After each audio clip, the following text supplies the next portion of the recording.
Ladies and gentlemen, welcome to the Avant Novis mapping livestream. My name is Dan, and first of all, I would like to welcome you here. We're going to be continuing working on our gigantic campaign map. This is a map we usually use for our big campaigns. The size is 24 inches tall, 36 inches wide at a DPI of 450, meaning if you were to get this map or use it for your own campaign, you could blow it up to about 6 feet to 8 feet without a resolution dump. 1 second here, and we'll make sure chat's going. I hope everybody's doing okay. This is a live stream, so there will be interactions with chat. Hope that's okay. If you want to see before and after, start at the beginning of the video, go to the end of the video. So let's go ahead, and because this is such a big map, we are going to get started right now. If you have any comments, concerns, questions, or pleas for mercies, please put it in the chat, and I will make sure that I get to you as soon as possible. So let's go ahead and get started. Right here, we are going to be using we will be using Art Rage today to make this map. The reason for that is Art Rage comes with a, built-in generated 3D embossing or lighting effects. We're going to be using those lighting effects to do this map today. Initially, this is what we made last time. Pretty big map. We've been stacking mass on it, and now we're going to carve some of that mass out. This next step is we're going to actually start placing our mountains and our additional elements. Let's go ahead and show it. Let's go ahead and show you guys exactly what we're dealing with. This is the preset, or what we use for how we plan out our maps. Now this file is particularly big. It's running about 1.5 gigabytes.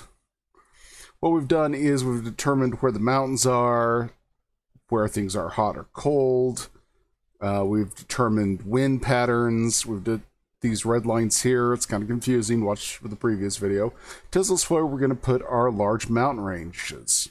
So we're just going to keep that about, we're going to set the opacity on that to about 25.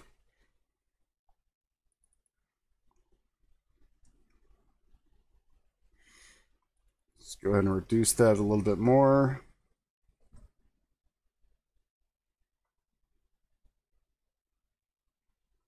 All right. And we're paying attention to these red images. Let me know if I'm okay on sound.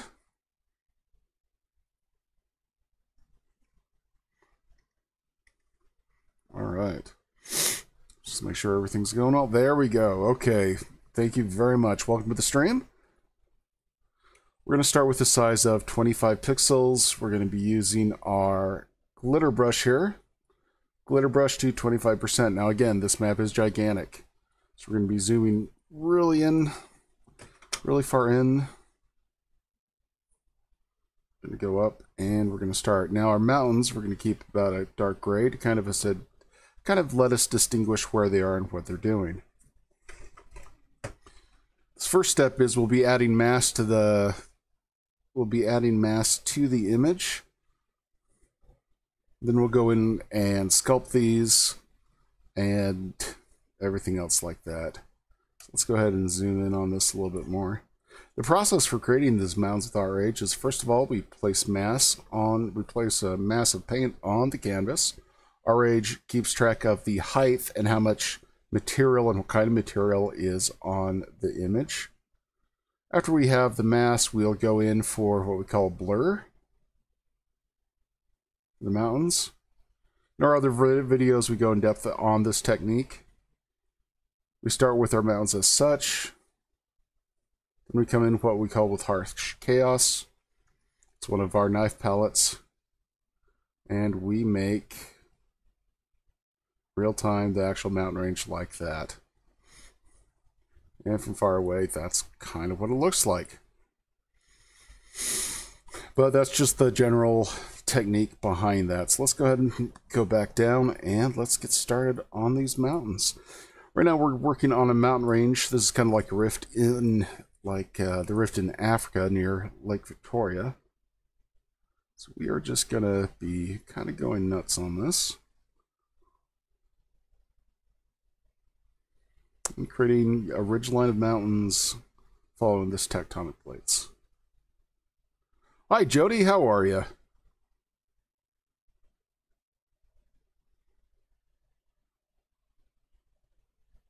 Wait, is that Jody? Jody? If I say Zenobia, is that Jody?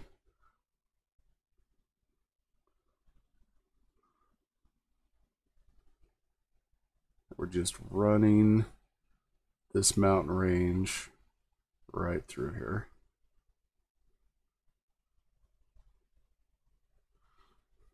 Running that up here. Running that here. Again, we'll zip back and forth. These mountains are really, really big. We'll start with the biggest, and then we will... Oh, sorry.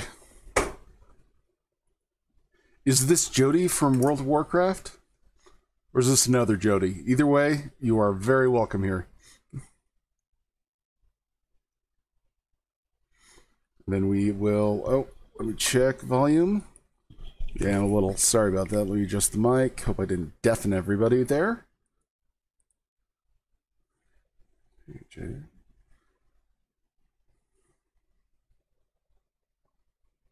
All right. And again, continuing on, this will be our largest mountain line, mountain ridge. We do have a plate. Let's have a look here. The plate is pushing here in like that area. Oh, well, Jody, I'm Dan. Welcome to the stream. I just have a very good friend on Facebook named Jody. But hey, you are a new Jody, and you're more than welcome to the stream. Thank you so much for coming today. So our plate boundary is pushing up against, let me see if I can get, we have a plate boundary pushing this way here. So it's crumpling this way, and so we're going to get the detail of these mountains this way. So let's go ahead and do that. So the displays of these mountains will always run this way as such. Again, some additional split displays there. Now, these are our biggest mountains in the... These will be the very high peaks and the very big mountains in this map. What we're going to be doing with this is we're also going to be adding little smaller mountains. We do have a little bit of a split here, so we're going to represent that right there.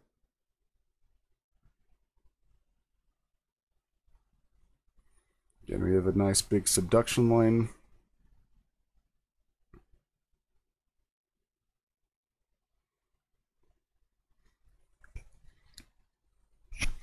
Another subduction line here. Anytime you have plates crashing into each other, this would be a good example of like the plate of India crashing into the greater Asian tectonic plate.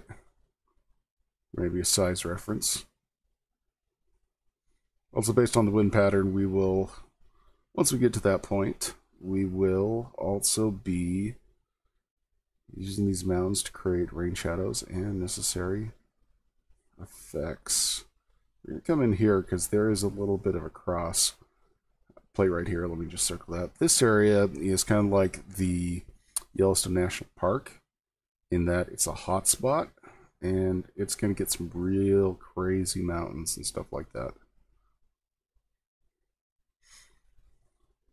We are currently on Facebook, on YouTube, Twitch, and Mixer. So if I respond to a comment you don't see, I will try to say that out loud, just for everyone. I will not use usernames or anything like that. So sorry, Jody. But I will be trying to pass the chat. One of the things with Avant Novis and our live stream is we get a lot of people in here, and we'd like to chat with them right now. Again, additional subduction zones, additional lines.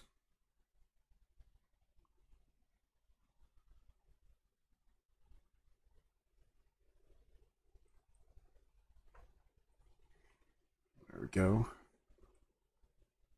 Let's turn off our little reference and have a look at this. We'll back out here. All right, getting there, getting there. Again, these mountains are generally gigantic.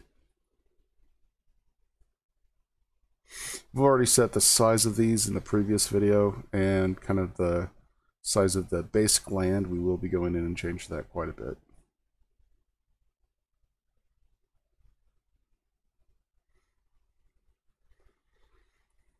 And we'll keep going. We'll finish up this side of the mountains. Then we will... Am I muted there? Check, check, check, check, check.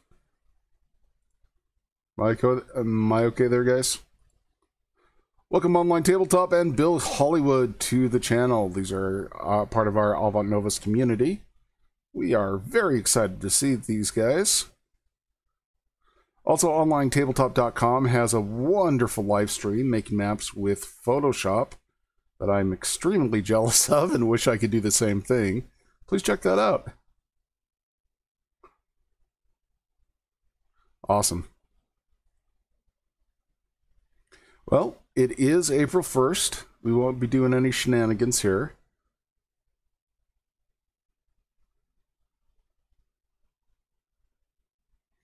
And again, welcome to the stream. And everybody on Twitch, hello, welcome. Glad to have you here. If you have any questions about map making, about anything like that, please let me know and I will try to answer questions. We also have quite the... I don't use this word lightly, but we have quite the distinguished chat here. So if I can't answer it, these gentlemen and ladies definitely can.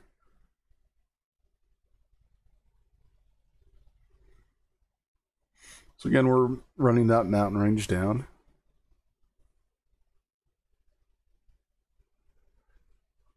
Awesome. You know, Online Tabletop, I have been looking at Roll20 and some of the things that they offer there. And I'm pretty sure you're a publisher there. I think you're the one that actually suggested it. And I'm considering putting some of these maps, not this one, of course. This one's going to be for a role-playing game. But some of our additional maps on there. How is... You said that's treated you right? They've treated you pretty good, or... Just asking about it right now, because I'm really sincerely considering it. Currently, we're on Drive-Thru RPG. We love Drive-Thru RPG, and they've been very kind to us. Their market, however, is quite large, and we've been noticing some of our products, some of our big map packs, people have actually borrowed. So we've had to kind of get after them on that. And also, with so many things on Drive-Thru RPG, some of our stuff gets buried. So please let me know if you've had any experience with that, how you like your experience with those guys, because I'm very, very interested.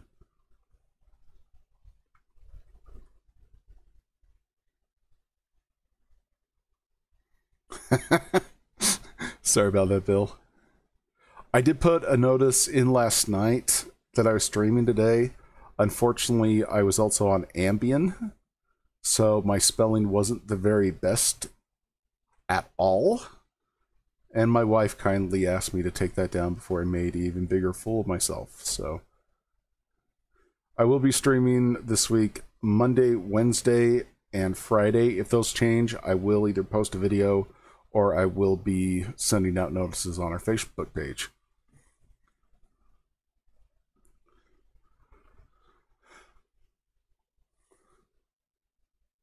Hello, Nikolai. How you doing today, sir? Sorry I missed your message earlier there. All right. We're going to get a little bit more mountain range in here, and then we're going to go in and we're going to style this. Again, for anybody that missed it, we are currently working on... This is one of our big campaign maps for the Avant Novis role-playing game, one of like 6.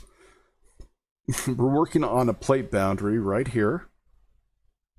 And right here is a subduction zone, and it's causing this area here to rise. So that's kind of the plan on what we're doing right now.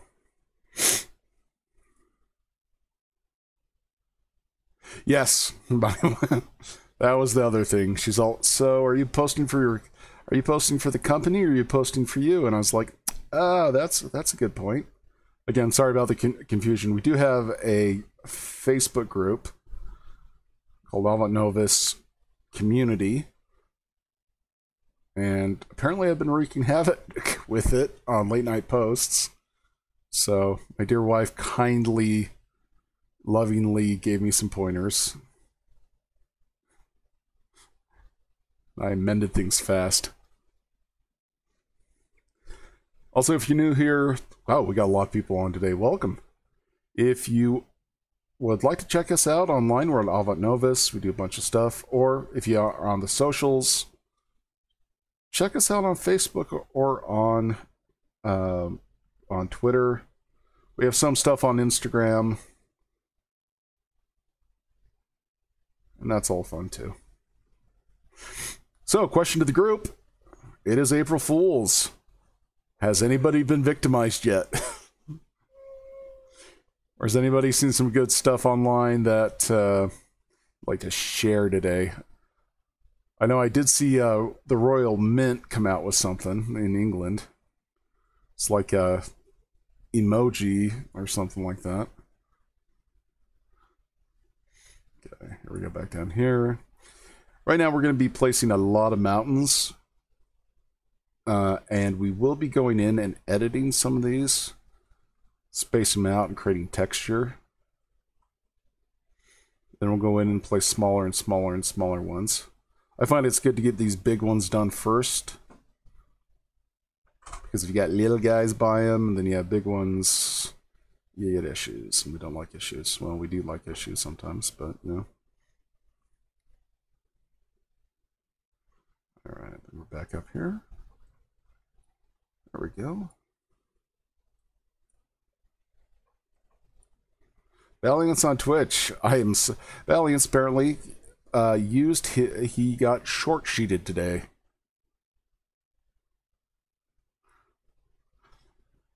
You know, Bill, I kind of follow that too. I'm more interested in all the crazy online stuff that the tech companies do, but I really don't like April Fools. You know, it's fun to watch. I don't like participating in it.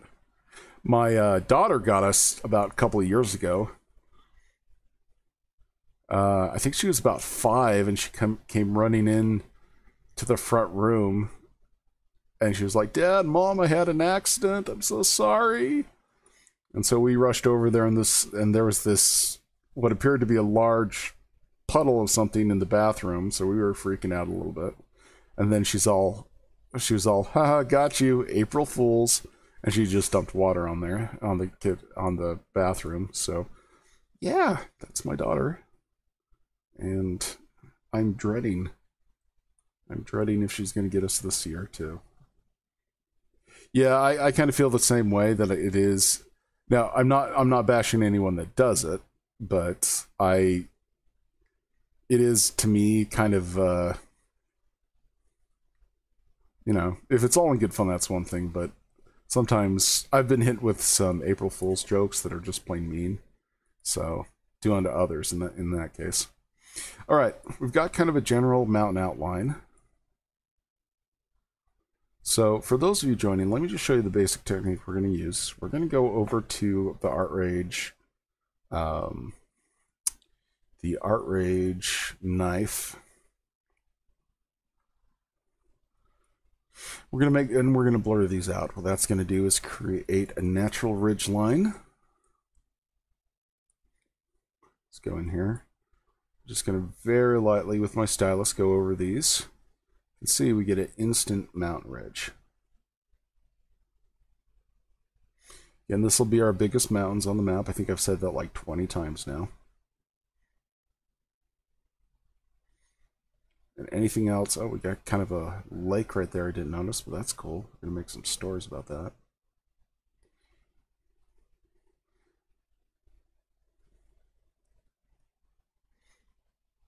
Then these mountain lines we will be blending into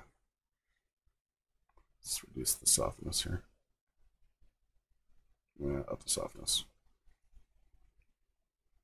I can't decide. We'll just go even. We'll then be going in with another knife and giving these an actual, well, semi-realistic texture.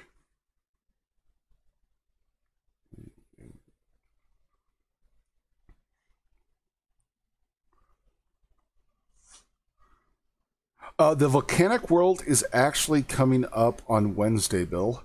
I figured I would do that since this is a campaign map for our RPG. We had a number of people request a really big one, that, you know, not one of our small little 11 by 8s we do in an hour, but an actual 36 by 24 resolution on that's, you know, you can blow it up to about 8 feet. Done that a couple times. It's expensive, but it's real cool. Okay. But yeah, we'll be this Wednesday's. This Wednesday, we're going to be doing a volcanic world for our map in an hour live stream. And then this Friday, we're going to be working on this map. This map's going to take us about 3 weeks. I am actually going to be only working on this map during the live stream, though. Oh, yeah, no worries. I haven't forgotten you, though. I haven't forgotten that request for a volcanic world. There we go. You can see we've kind of got this cool little... We've got the basics of the mountain outline. Then we'll go in and texture it. And just kind of build on that. Build on the texture, build on the mass there. This is definitely not the finality of where our mountains are going to be, but it's a start. Creating the form, then we'll define it by shape with rivers and erosion and all that stuff.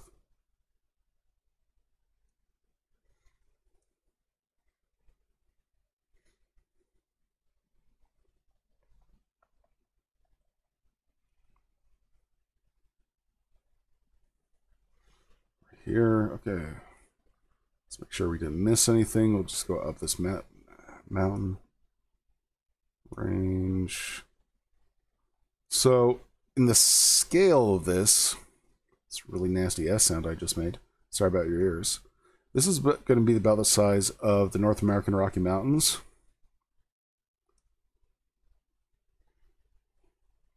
The reason we're doing this is to give a texture. We'll probably put a bunch of other mountains on this. But this is our general line. Just making sure I didn't miss anything. Yes, yes it is.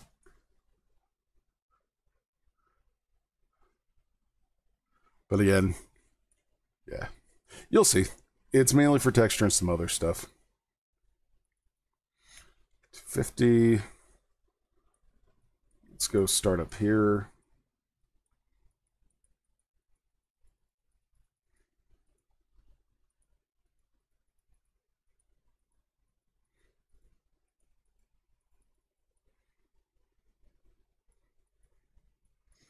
Again, we keep the color. That's not going to be the color of our mountains, but that's going to be the generalization of, so we can distinguish the mountains from other stuff. And I'm just dragging my knife brush up those mountains as such, pulling it down.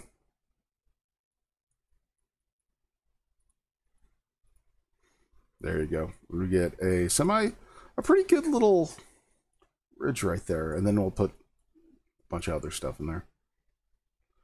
It is a lot of mountains, but I will be editing some of those. Oh, didn't want to do that.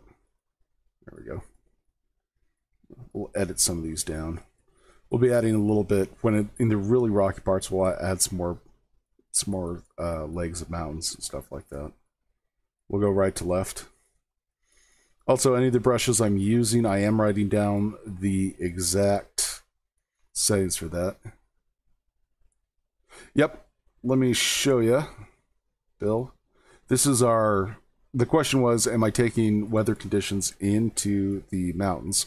This was our original planning phase of the map. We first of all had these red lines mean tectonic plates. The yellow lines, of course, are the latitude, longitude based on the map size. We have cold down there, hot up there. These green lines are our basic wind conditions. Since wind reverses directions every latitude, longitude, will be coming in like that. We'll also be taking into account if, like, let's say we have a, this is what we're going to call a southerly. The southerly will also spin up in this direction, up high, and then think 3D there. And then on this one, it will actually move. If this is going down, this one will be going down as well, bringing just a little bit of moisture to here, pulling a little moisture here, but generally the wind pattern will move like that. So we're on this side of the map, it'll be a little bit more greener. This side of the map will be drier, and the coast will get some wetness. So, oh no worries, Bill. But we've got a lot of people today, so just a good reminder. Now we're back up here, and we're going to go at it again. I am using my mouse right now instead. Well, actually, let's use the pen so we can control a little better. Usually on mountain ranges like this, I do use the mouse, so I get a very even and consistent pattern.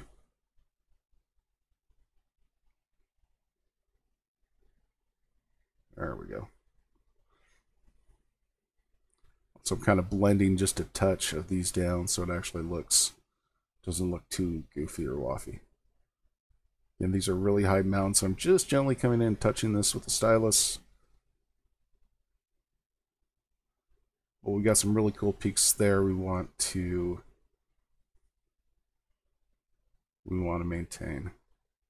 Let's have a look at that. Okay, not bad, not bad. Getting there. Again, this is not the color. This is the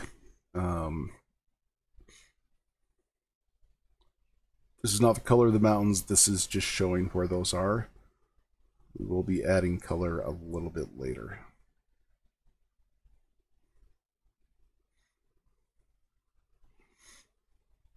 This is one of our.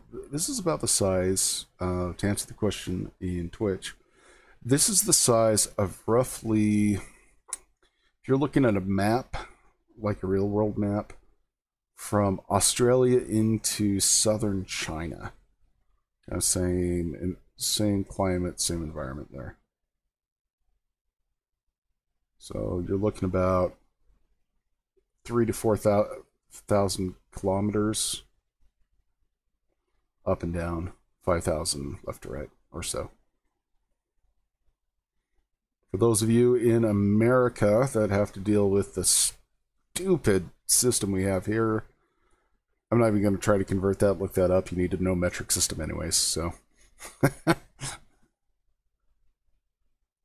we go. So let's see, 3,000, 4,000, I don't know, about 2,500 miles.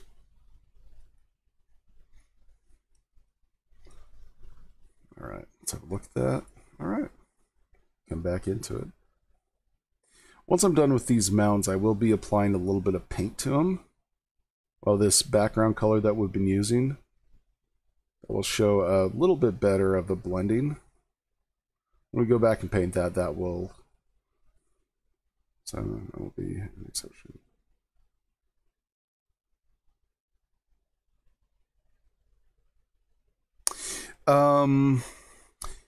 Yeah, it actually depends on the airflow. Let me bring that up again. The question in chat was exactly what side of the map will have the will be green and what other side of the map will be like the Pacific Ocean or something like that. Our flow on here, it's going to be, let's go here. This area, oops. This area here, since we have this moisture coming in, will be wet. This one will be semi-dry. This area will definitely be wet. Then we'll have a wet area there.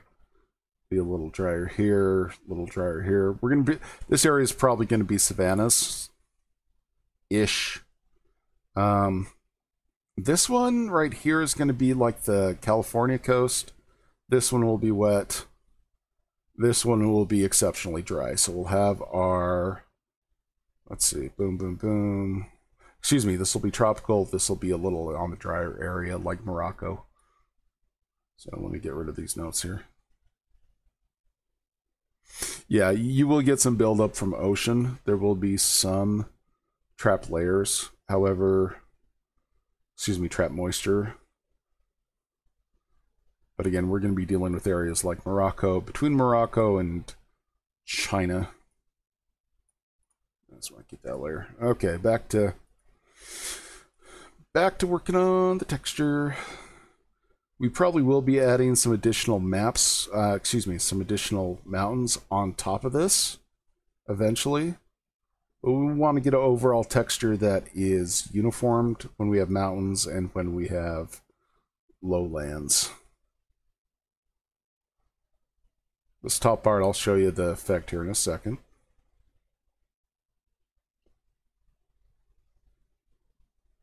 There we go. Yeah. Okay, so do I like that? Let's just kind of break that up just a touch. There we go. Okay, so if we're looking at this, let's go ahead and grab the color that we've used previously, our airbrush at full, pressure on full. Oh, that's not it. That's not it either.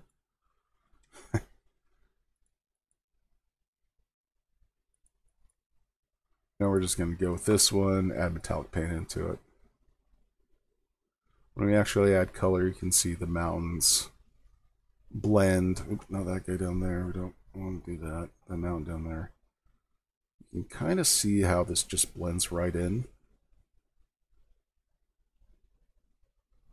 There you go. So it's not so stark.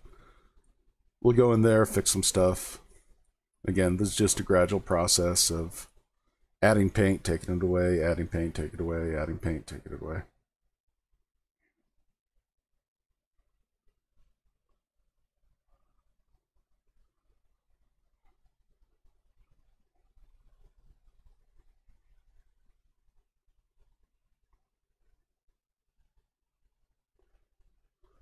Getting in the middle of these peaks where erosion hasn't happened.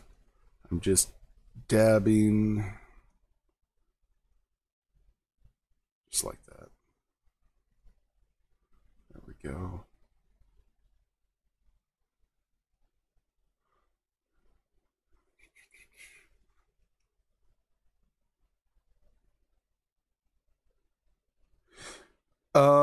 Nikolai, the answer to that is this map technically will be for sale. This is actually going in our role-playing game. We have 6 maps about this size that are going for our core setting and also for our system setting. Here, I even got another one here. Nope, that's not in. I will be putting a couple big ones online, like a drive-through RPG or Roll20. Roll20, we're putting a toe in there. We've had a lot of people suggest we put our stuff on there. So, but we are currently on drive-through RPG.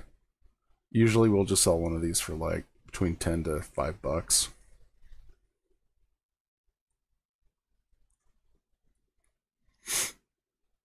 With our map packs, though, we usually do 4 to 5 different styles of the same map.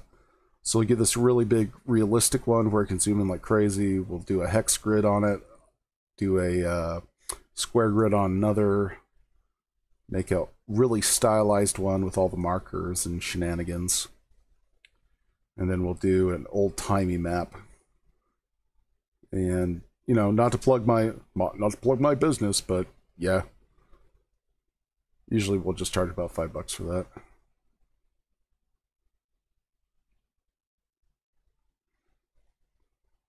We are going to start, once we do one of these maps, we're going to take it into mouse versus the stylus.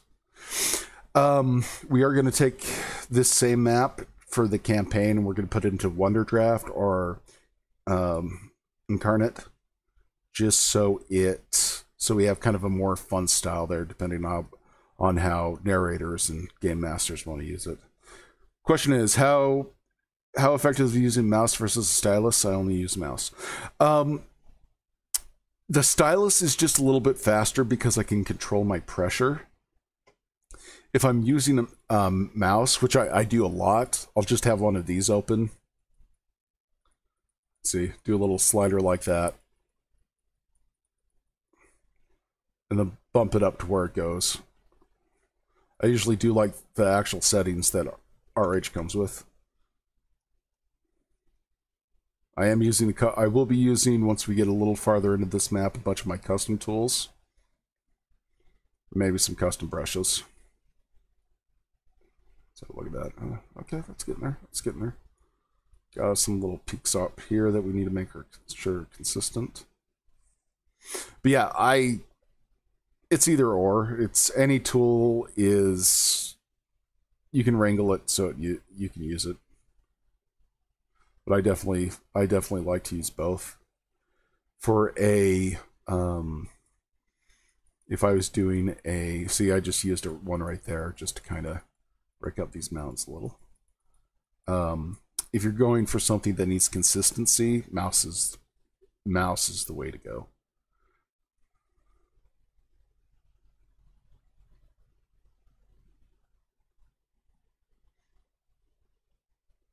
What kind of campaign are you planning, Nikolai?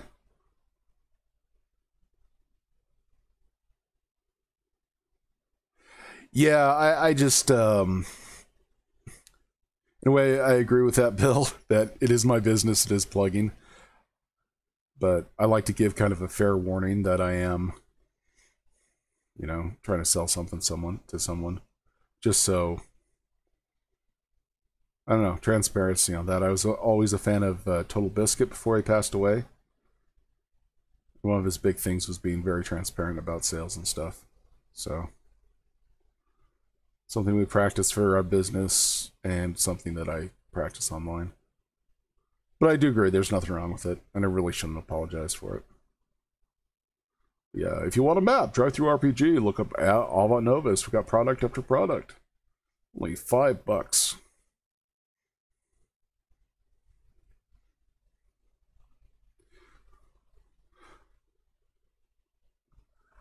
So, Nikolai, what kind of campaign are you planning, man? Or ma'am? Whatever you prefer.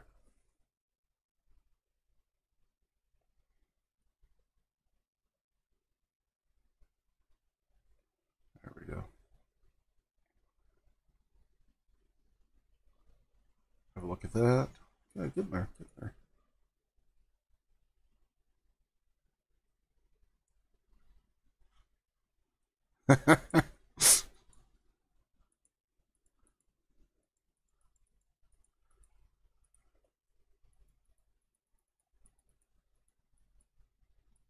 I usually will put in the bottom of the video just a little bit of a plug to a bunch of stuff. There we go. There we go. If I really want to plug, let me see here. Don't think you guys want to see my streaming info.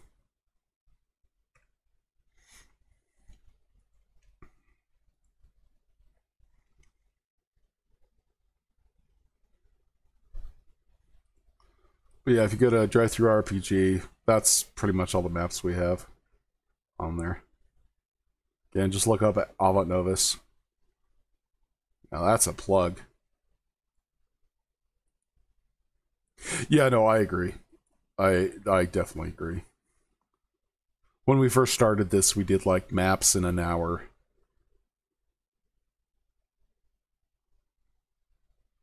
And it was crazy. I'm gonna do that Wednesday, so you can come see. I only really messed up once. I only didn't meet that deadline with someone challenging me to do the Lord of the Rings map in an hour. Whew, ended up to be an hour and a half. I really wanted to go back and fix that, but I haven't yet.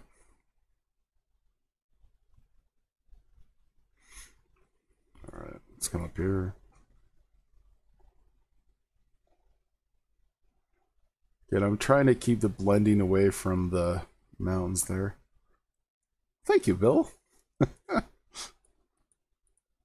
I bet everybody else doesn't mind. Yeah, there we go. Apologizing again.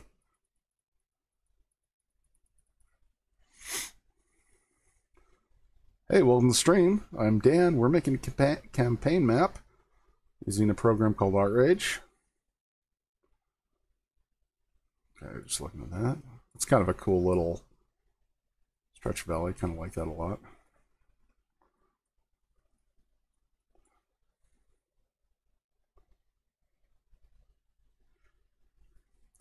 But yeah, we're going to be... This map's going to take us a while to do. We're looking at about 2-3 weeks on stream.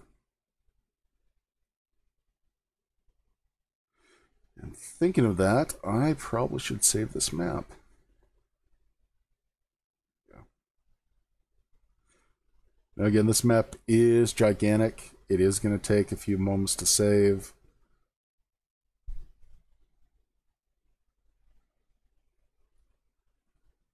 And we are going to be tossing around.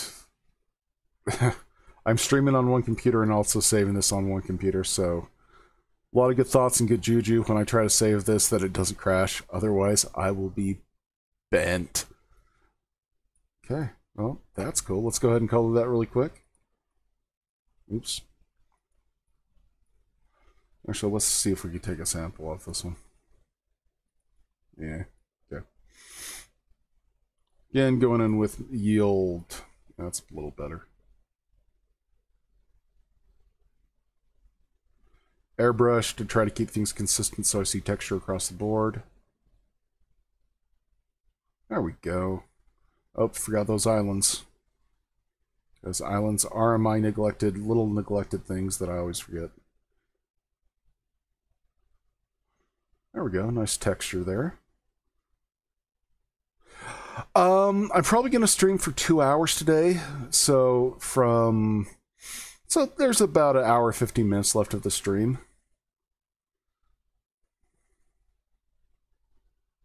I might go longer, I might go shorter. All right. There we go. That's kind of kicking it. See if I don't like anything, we'll go in. This is a little... There we go. A little extreme. Again, we're trying to keep the blending correct to what we've already set. Okay. Cool. Got a lot of good mountains there. And again, that's going to be like the Rockies. This area is going to be like the Rockies of the United States. So, like, starting from the Continental Divide through all up into Canada. We're just going to blend some little things that I don't like over here.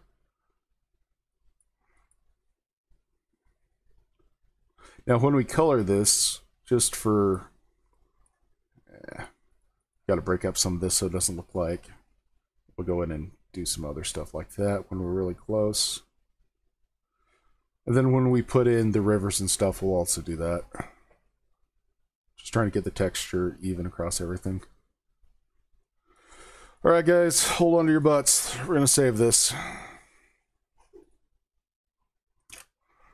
And I'm going to have a tasty Dr. Pepper.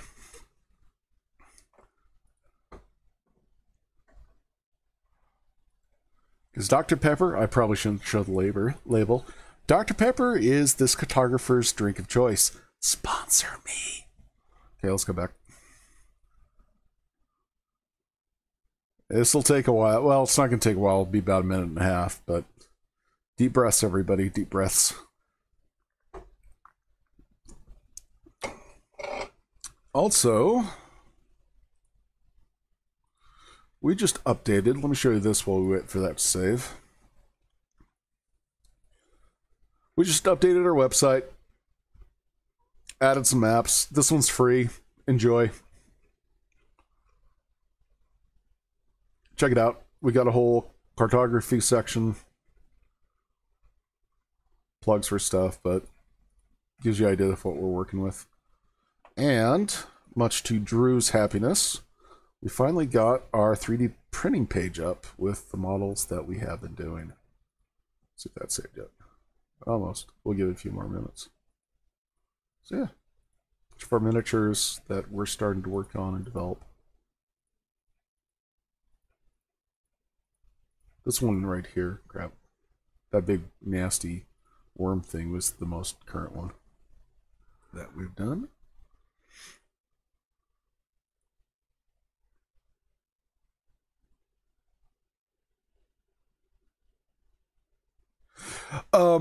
The background I did.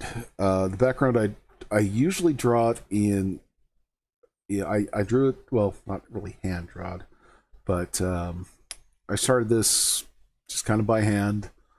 Made little areas, stuff I didn't like, I got rid of. Stuff I really liked, I pinched, and just put. Oh, we're at 7%. Yay, 10%. Yeah, I hand drawn this. The basic story behind this map, this area of the world, is we're going to go with a diesel punk kind of feel. That in the middle of the map where you got some nomadic walkers and some tribes that are just trying to survive. Something really bad has happened. The society has built itself back up, and it's entering a golden age, ending an age that isn't, lost technology or lost spells or whatnot, because I think that's overdone myself. So that's the general story of this one. We're going to have a couple other maps on this. I can also... Oh, here's one. This is one I'm currently working on. This is in the upper... Well, on the other side of the world. Just a broken up land. You can actually close that. Alright. And then we will... Let me see if I have this.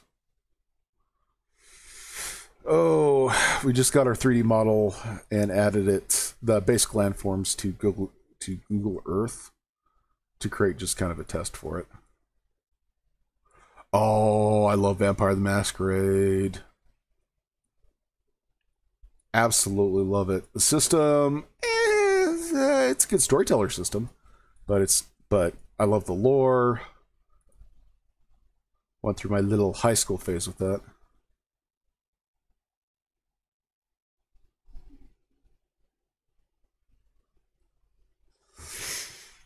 I would prefer if I did that, Bill. Bill stated that he likes to hand draw all of his maps. I would prefer to do that. Unfortunately, I'm with the amount of moving around and stuff. When I was working as a theater technician and as a roadie, I just didn't have the luxury of being able to keep something safe, any of my art to be safe.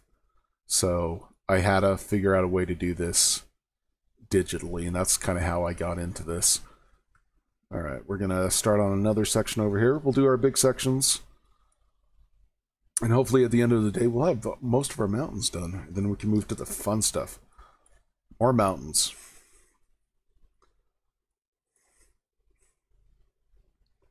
And again, we're 25. Excuse me. Just a reminder with Art Rage, your percentile right here for the brushes is the percentile. Let's see, we're at we're pixel per square inch is 450. So our brush is 100 pixels, more or less, 102 pixels size. So if we really want to get, yeah, we don't start to, about right there, we start to lose a little resolution.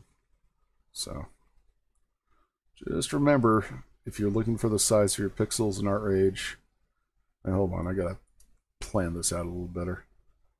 We got a double subduction zone, so we have two sides of the mountain smashing into each other there. Down here we have older stuff, so we're actually going to do the subduction zone first. So it's going to be squishing two mountain areas together, so we're going to have a double peaks and valleys. Let's make sure our pressure is up as high as we'll go there. So this area is going to have a lot of earthquakes, kind of like California, San Andreas, or maybe some of the Pacific, those nasty Pacific trenches.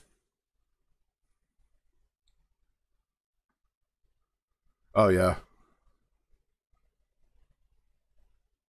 No, I'll always use a reference before I start.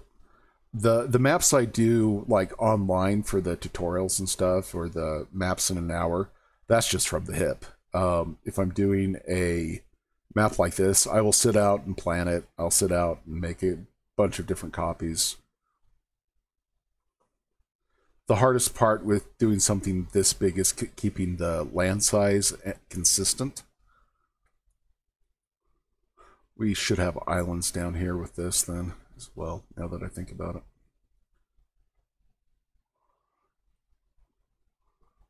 So, and with a tool like ArtRage or Procreate on the iPad, I always make sure I'm writing down the size of my brushes and how I use them. Otherwise, things look wonky. Let's have a look at that. There we go. Oh wow, that's going to be a crazy subduction zone. We're going to kind of get this.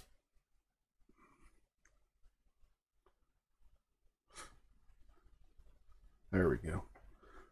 Okay, got a question for the stream. When you're working on a map, what do you listen to? Because I always find there's always a good little bit of white noise.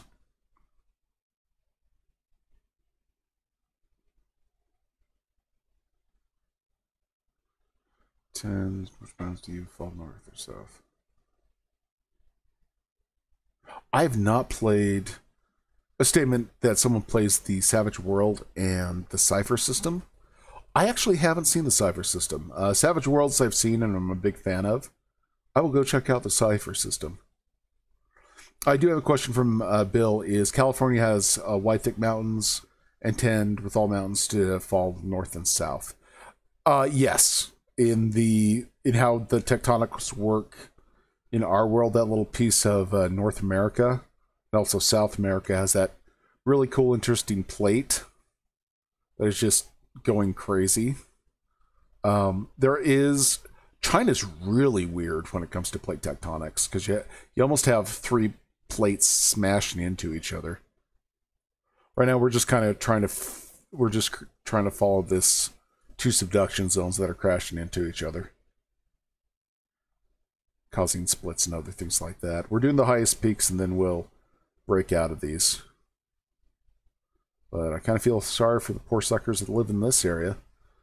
So you're going to get a lot of natural houses, not very heavy structures, maybe tents, yurks, or maybe paper buildings and stuff like that, going to Japan due to all the huge earthquakes. You wouldn't get too many volcanoes here because you have two plates smashing down in geologically in like a couple million years. This area here will all be a giant ocean.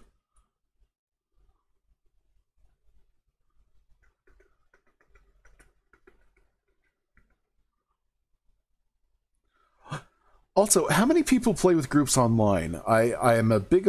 I love having that social experience of role-playing, just in a front room or something, but with friends and family and the social aspects of our lives moving to electronic format. Does anybody have any suggestions for like software or for a website that is really good to play online with people, like maybe do a Skype call? And I know Roll20 has something. I did get Fantasy Grounds, I think, on Steam, and I was kind of a little bit disappointed because I couldn't make my own stuff as well. So, looking for any advice there. Got a big crazy mountain there. No, I don't like that. We're gonna go fix that. There we go.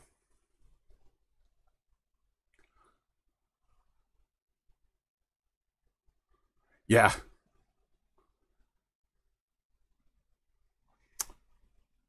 Separated off of well, scientists believe it's separated off of Africa. The sedimentary rock matches that, of course.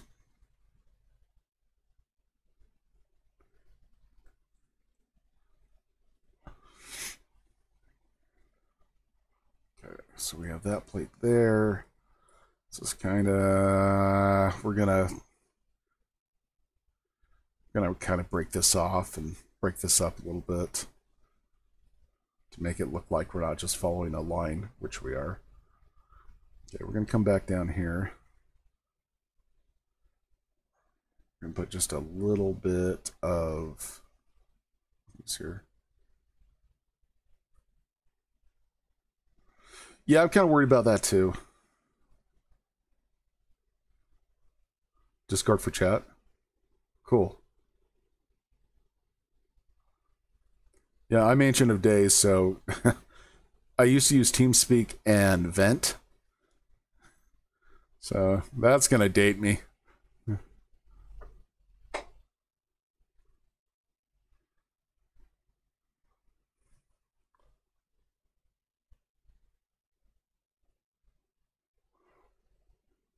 It's like Fantasy Grounds, you either have to have the, I think it's the Master or the Professional pack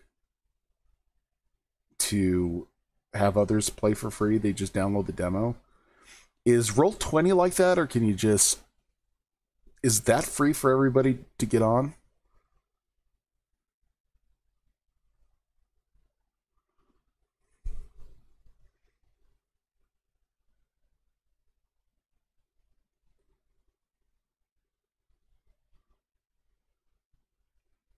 Yeah, I'm all for... Free is good, and there's no reason not to use it.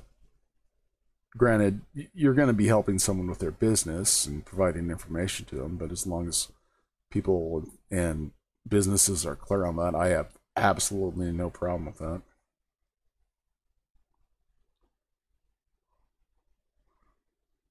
We're going to have these mounts up here for them. Just create something aesthetically.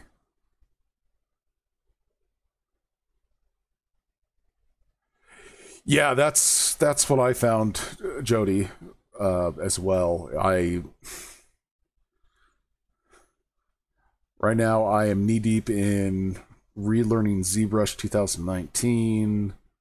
I'm still working on getting to know ArtRage a little bit more. I got Photoshop, I got InDesign that I'm working on. I've got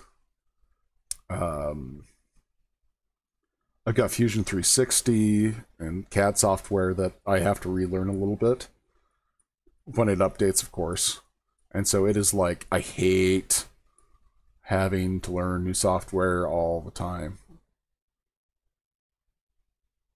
Because I hit that wonderful age of 40 and now I'm starting to get frustrated with technology. Yeah. So look at that. All right. Let's get rid of this layer.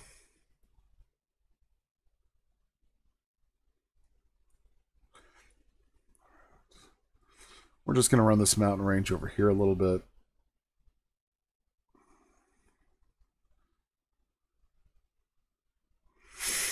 Maybe over here too. We'll push up.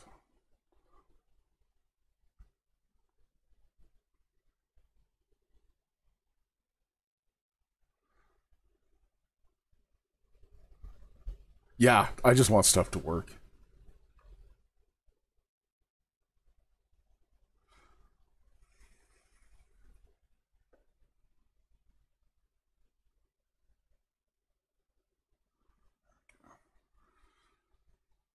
On our higher areas, we've added a lot of mass. I'm just going to add some range. Young punk. Hey, man, I think you're at 40. I'm just getting started, man. This is when life really begins because you know enough not to blow your foot off. I don't do drama with anybody anymore. I just don't care. There we go.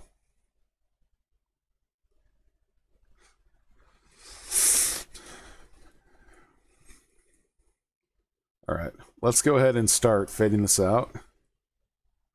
It's not too bad of working an hour. That's actually pretty good.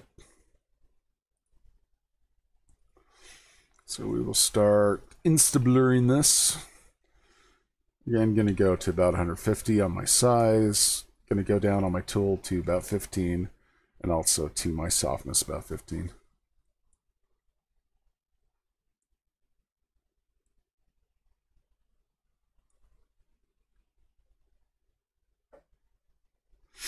Yeah, with any software, I'm just looking for something that I did AV and video publishing for so long. So I can make the face of anything look nice. I just want to be able to communicate and play with people. The reason we're doing that is we might be, once we get done with the current phase of our beta testing for a role-playing game, we thought it'd be fun to put it online, just to have people see it and also have our little Avant Novis community help us develop it if they want to. No, we don't have any Patrons or anything like that. Question from YouTube. We haven't reached that point, and I don't feel we have products that would warrant a Patreon account yet. However, once we start releasing our 3D miniatures that they can either buy from a virtual store or from an actual storefront or from like Shapeways, or download the files yourself to print out on your 3D printer, we might start a Patreon that way.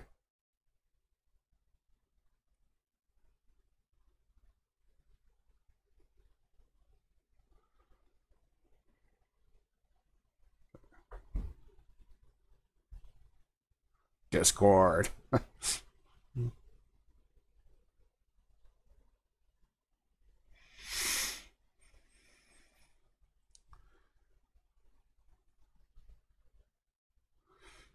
Another question from Mixer. Yes, our software that we use is licensed commercially.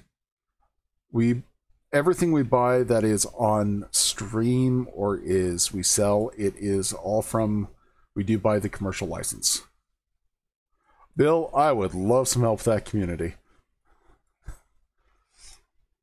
The big thing me and my wife started with, and also me and my friends started with, is creating like a community that we build worlds together. It's like the old Forgotten Realms or the old D&D Greyhawk that they used to. You'd write your adventures down and send them into TSR, and then make a kind of a world that evolves with whoever plays. Maybe vote on community content.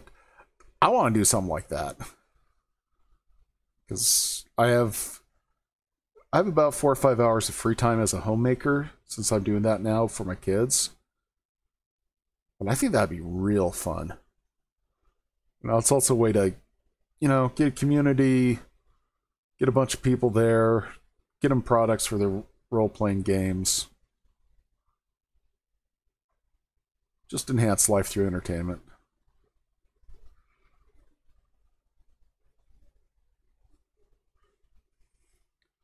But Bill, thank you so much for wanting to be part of that.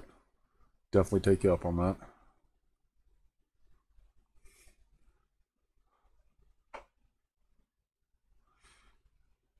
Is there anybody on Twitch right now? I'm not seeing any numbers, but I'm getting weird chat pop-ups. If you are, go ahead and say yes. If you don't want to, no problem either.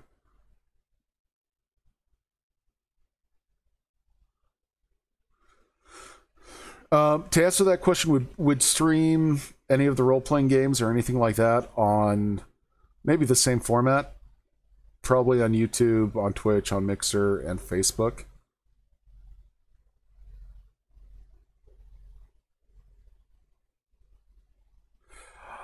That might be really fun to get a Discord channel up and running. Maybe for these live streams. Actually, that's a really good idea, Bill.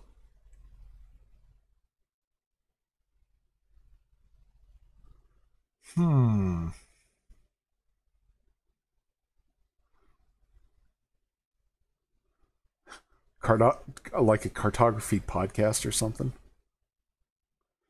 Yeah, I'll look into that.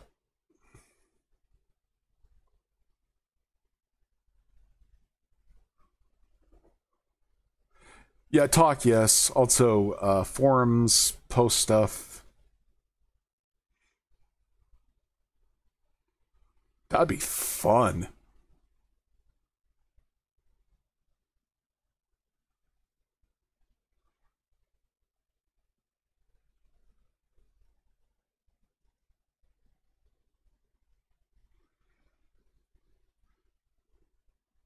Does a Discord server cost or anything like that? It's really not a problem.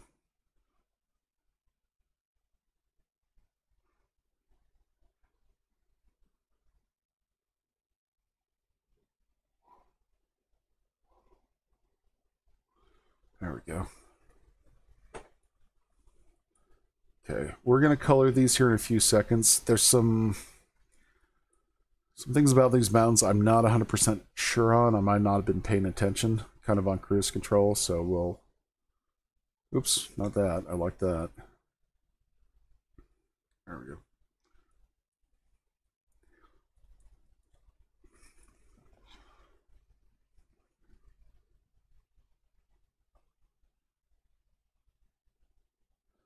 Oh, that would be a really good idea.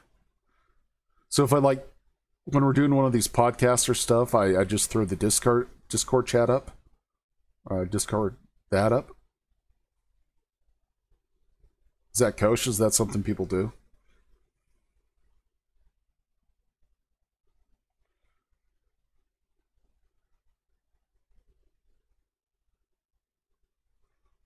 Huh.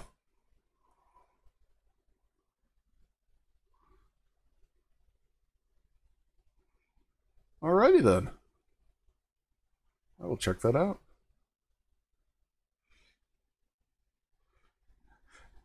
Yeah, I've just been streaming since October. If that if that answers that question, our friends on Mixer.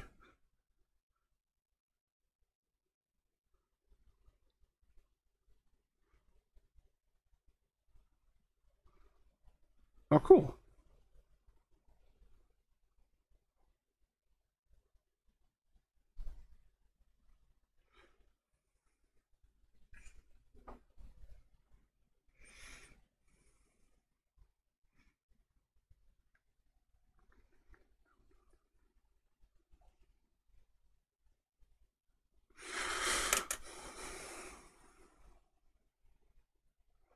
That is actually a really good idea. Let me...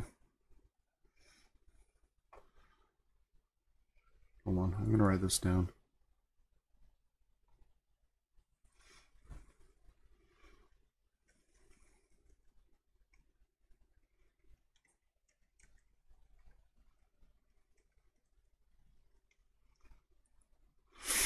Jody, do you mind me reading that in chat? Because I think you have some really good points in there.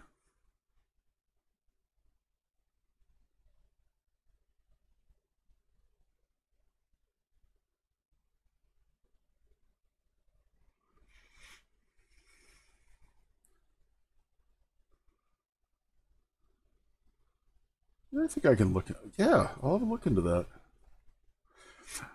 Jody over on Facebook. First of all, never apologize for a wall of text. They say that I've tried Campaign Cartographer 3, way steep learning curve and frustrating to use, not intuitive at all. They've used GIMP, Photoshop. They all have uses, but not conducive to creativity with all of the things you need to learn, but doable. I like Incarnage? I get that wrong. But not the subscription pricing service. I've been using Wonderdraft, TextCrafter, and WorldGrapher. All super easy and intuitive. Totally agree. Lots of community support. Then I across one of your videos using Outrage, which blew me away. Well, thank you. Thank you. Took a few days to decide by and jump in. Outrage is very intuitive. Jump mess. It's intuitive and easy to jump in and get messy. Still have a lot to learn, but the curve has not been bad at all. Incarnate. Thank you, Bill. Yeah, no, Jody, I completely agree. I stumbled onto Outrage. It actually came with I mean, this was a long time ago. This was like 6-7 years ago. Yeah, Outrage 3 came with a stylus that I picked up. And I was like, ooh, cool. I was using Photoshop at the time and just doing a wonderful, just doing some fun stuff with that. But then I also got the app on my ancient iPhone and was messing around with it during a meeting, and I locked some layers, and just started playing with this, and I was like, holy cow, that looks like topography. And that was the story. Don't worry about that affiliate link. Seriously, don't worry about it. But thank you. I'm glad you found the channel. I really hope you enjoy it. I hope it's something that is working for you, and you know, there was an, oh crap, messed something up here.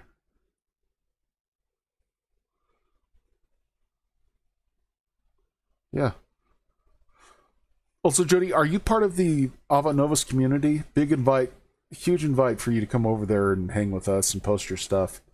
We kind of have a, you know, it's some place that it's pretty nice. People there are very, very cool.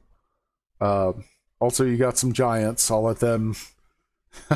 There's a couple of people there blow your mind with what they worked with. Sweet, sweet, sweet, sweet. Yeah, post your stuff. I'd love to see some. I think everybody would be there. Again, with critiques, you ask for a critique and get it. But then if you critique something, you need to follow up. We'd ask you to follow up to help people get better. But going back to your comment, I absolutely love Incarnate and Wonder Draft. I think they are amazing programs, and a patch just came out, and I'm gonna jump in those. Oh, okay, okay. That's right. Actually, I might just answer that question right now. Okay, there's a feature in, let's see, we'll just bump this. There's a feature in, let's see, it would be, where is it? Having a brain fart. You can actually create your own stickers and actually import them into it. So let's say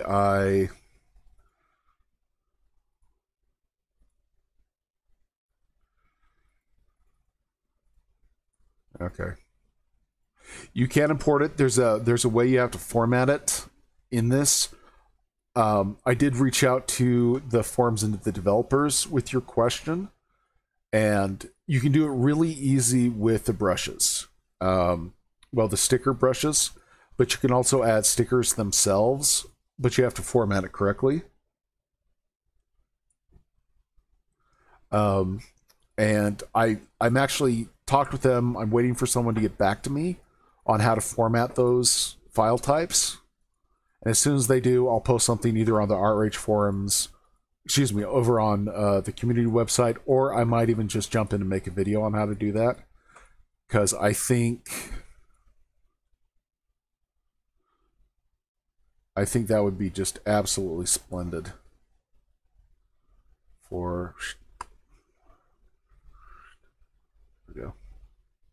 Oh yeah, quick tip: if you're working with a stylus or a mouse, if you hold down Control, you'll get a straight line.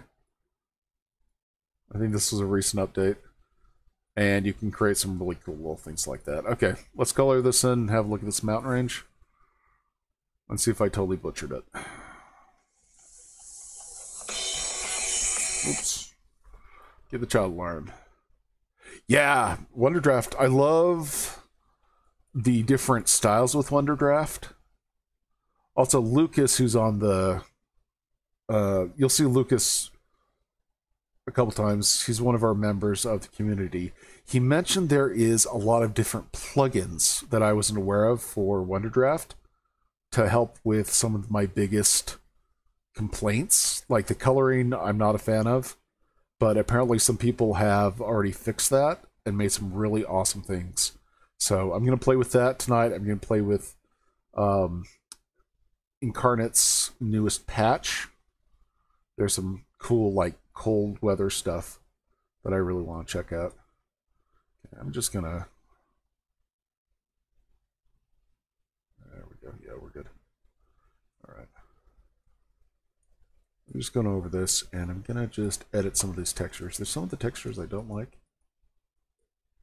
There we go. Some of them I do.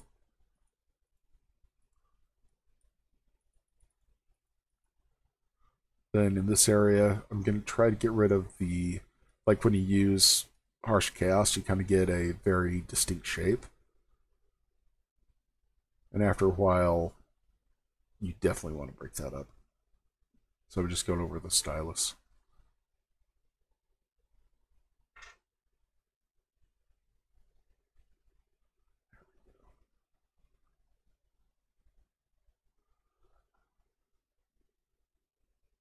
There are some videos I want to do with Art Rage, especially with the custom brush, especially with. Let me show you some stuff with this. I want to do video just on this with the spray. These are all the different.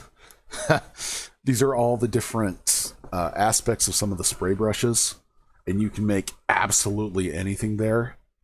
Also with the brush designer, again, same thing. I want to do some videos there if that answers that question. Yeah, I'll try to, before you get home, I will try and post a formatting thing. See if I can answer that question as quick as possible. If not, please post if you figure it out. Yes, I live in Utah. I love my mountains. My dad, I already told this, but my dad was actually a mountain ranger from Alaska that came down here. And so I actually grew up going all over southern Utah, over in Colorado, Montana. You know, that's what we do for fun. We just go out, explore, go adventuring. We'd go out and survive with a bedroll and a Bowie knife and hunt our own food and stuff like that. And I absolutely love the Rockies. Wyoming's okay. There's parts of it that are gorgeous. Some of it's very ugly. I love Montana.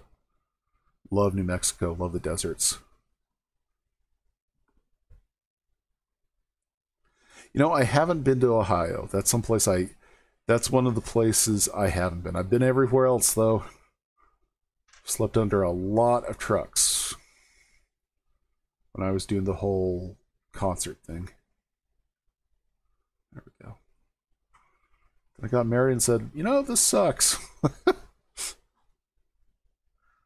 Pays crap.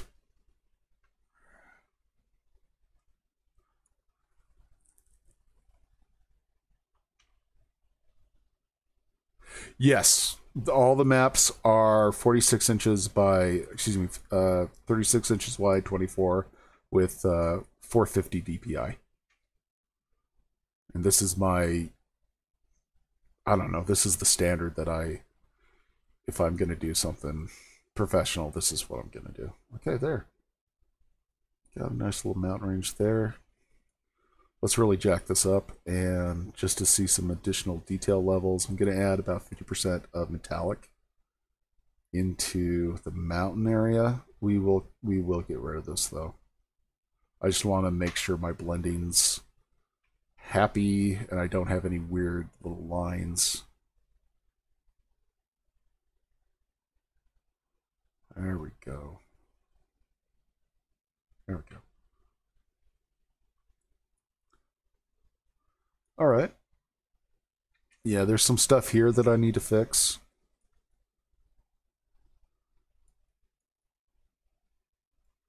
I don't know what's going on there, but let's get in there and kind of, well, we'll Control Z this out. I know what I'm looking for now. Our Rage, the more you blend it, like right here, we got this kind of a smooth area, and I'm just going to come in with a couple brushes and fix that. Well, thank you, Dennis. How you doing, sir?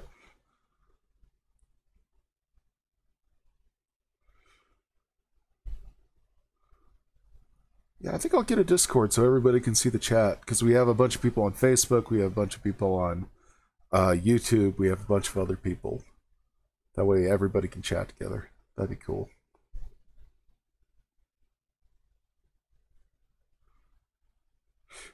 Great question. I'm using a service called Restream, that pretty much you stream your initial signal to it, and that signal will be broadcast to a bunch of different places.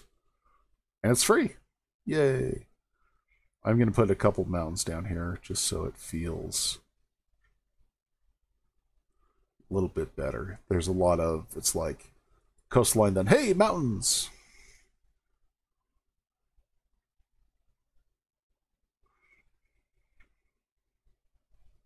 Maybe one right up here to follow this curved line we got going. Just something small. Feathers out. There we go. Going in with a instant blur again. I really should keep my. Okay. Let's see what my tool is. Found my tool? There it is.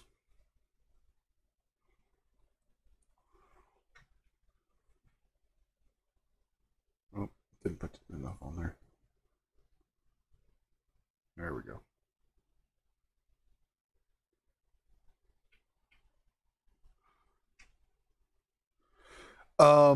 The scale, I usually go to Google Earth, and I find, I can show you that right now. I'll usually go to Google Earth, and again, Google Earth Pro is free, so definitely grab it. Yeah. So scale, I'll usually go in, and this map, I chose the scale in this area, kind of well, let me grab a, yeah. Where's my ruler? I go in and kind of draw get an idea of where my map's going to be. Adjust the miles. Like, so the map we're working on is going to be about on this. I really hate miles, but we'll go with that. 4,000 miles right there to about right there. And then I go in once I've done that, and I take a look at the mountains. Okay, the big mountains like here, I try to get an idea of how those are. Let's find some better ones, like Himalayas, and I try to reproduce the scale and the size of the mountains here. Again, those are the Himalayas, so yay! But similarly, I'll look at different scales. So like, if I'm looking for 4,000,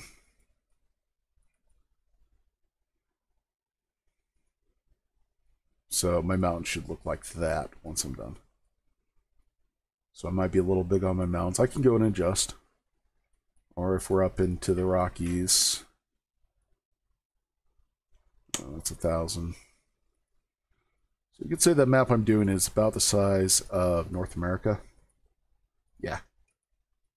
So on that paper, I should be having mountains about that same size. That's how I do scale. I'll also take that into... yes and no, Jody. But first, I'll take the screenshot of the map and put it into Photoshop, not Photoshop, but Paint, and just keep it as a reference. Earth scale, most of them are. Reason I do that is there's a little bit of a, I don't want to be messing with gravity statistics if I'm doing an RPG game. One of the maps, let me see if I can grab it. Let me show you this. Where is that?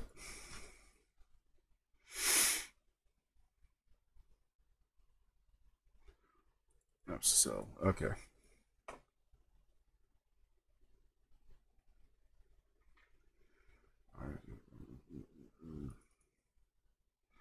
Let's find a small file so it don't crash, I think. Okay. This map is actually Venus, the structure of Venus. Oops, not that. And of course, that's a little bit smaller than Earth, but I used the actual tectonic data off Venus to do this one. Also, I do some, on occasion, maps for miniwargaming.com, and depending on what they want, we get different sizes of worlds, we get different gravity and stuff like that.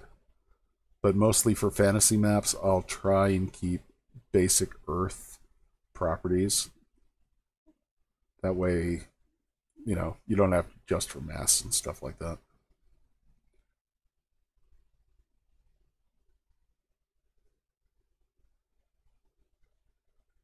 Oh, that's cool. We've been putting our maps on for our big campaign sets. We've been making just a flat. We'll take a height map of the maps we kind of want and place those on a Google Earth file. And then with that Google Earth file, we'll go in and we will kind of plan out how stuff looks. So this map that I have done is actually on, I think it's on Drew's desktop. That's the other guy that owns Avant Novis. He's amazing. Holy cow.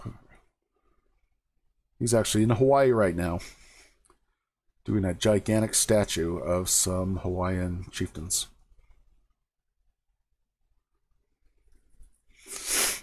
All right, there we go. Now we got in there. All right.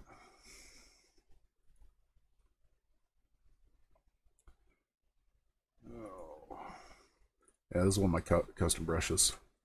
When we get very close to being done and I add more, I'll come in with this brush and just kind of smooth things over like this. You'll notice that really cuts things, but for now I'm just going to use the basic harsh chaos.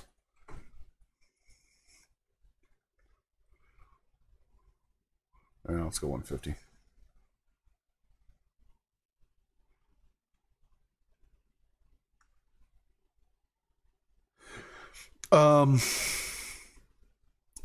Don't be too intimidated by plate tectonics. I know I am at times.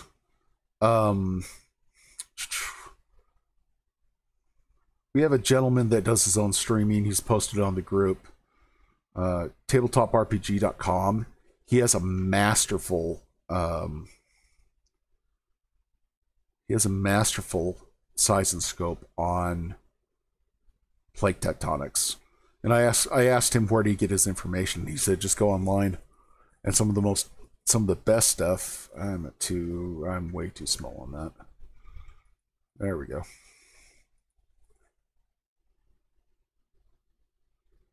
Okay, we got some older mountains right here, so they're gonna look a tad bit different. All right, 200? Crap, where'd my note guide go? Oh, it was on 150. Best things I found for plate tectonics are educational videos, like kind of aimed at junior high kids and high school kids. Stuff like that is great because they give you the facts and there's not really that much of opinions in there.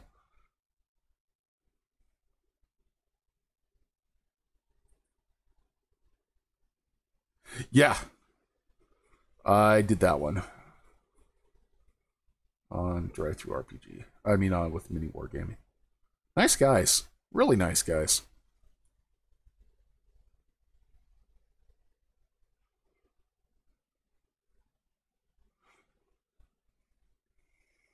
Right. Again, I'm just drawing lines around these. These are mountains that have eroded over time. Kind of like the Appalachian Mountains or some of the Northern Alps. Not many of the Northern Alps. We're talking about mid-Germany. So I've added a lot of blend. There we go.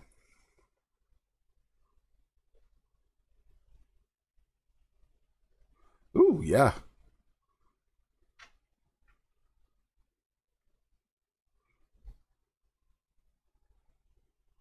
Yeah, if you guys have any inclination about like tabletop wargaming, miningwargaming.com. I'm not funded by them in any way. I actually, for the map I did for them, it was such an enjoyable experience. I I just said, hey, I'll do it for free for you guys because you're awesome.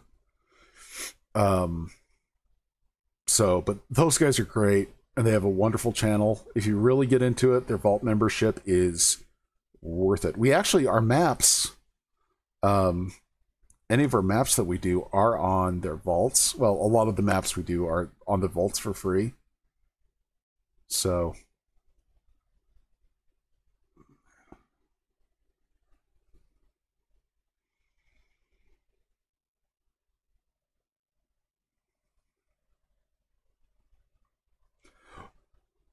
Atefexion, would you do me a favor and post that in the community? Because I really would like to.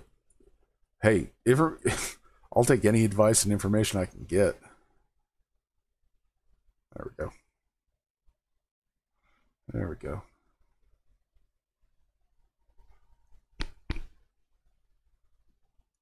Yeah, the vaults, if you go into the vault, if you get a vault membership, they're not free.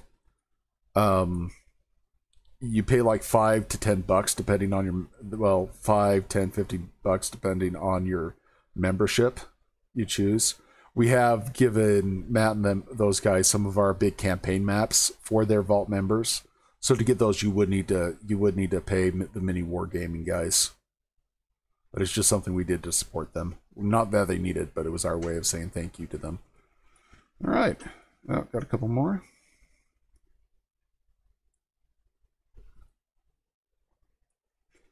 But about 2 years ago, I had a really rough patch in my life. We're just going to get rid of that. I don't want to do that now. Had a kind of a rough spot in my life, and I started watching those videos, and it became like my happy background noise. It really helped out a lot, so mad props to them. We're going to add just another little mountain area here, kind of pushing down with pressure, because this is getting closer to our little rift. There we go.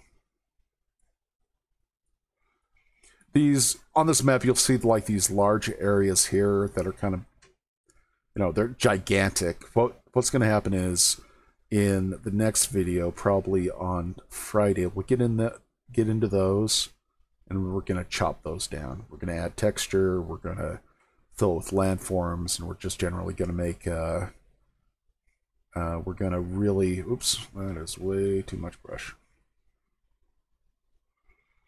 We're going to cut into the sides of these continents and areas.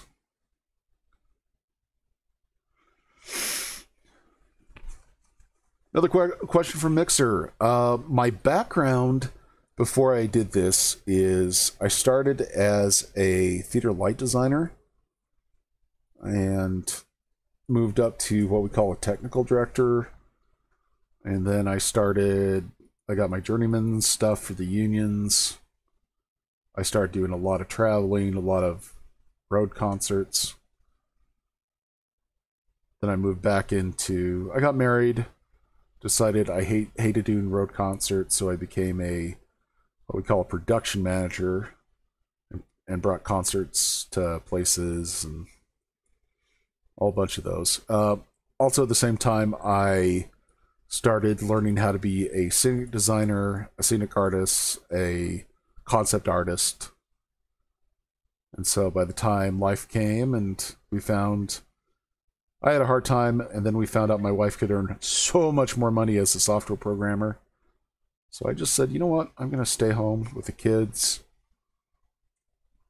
and I am going to be a homemaker and do what I like. And I feel very blessed that I had that opportunity. And so in that, I kind of want to give back. That's why, we do a lot of free stuff for people or help out. The reason I started these videos is to provide people with a very low cost ways to create maps, a very, some low cost ideas, some low cost stuff that they could make their own little imagination, not little imaginations, but their own worlds and their own cartography. And that's kind of what we focus on this channel, is just, software that's inexpensive, software that gets the job done fast, because everybody has a crazy lifestyle but still good. And that's why I prefer Art Rage. I mean, it's a little bit of an investment. It's definitely $70, but it definitely is a lot cheaper than the Art Rage, or not Art Rage, but Photoshop or some of the other things. Right now I'm going into the mountains and finding anything that is too liney is the best way to throw stuff down. I do ink. I do draw in ink and pen. To be 100% honest, I haven't done that in a long time, but that's definitely how I got started. I used to do the whole Xeroxing and taking it off the Xerox and, you know, do my pencil draw, Xerox it, do my ink draw, and stuff like that.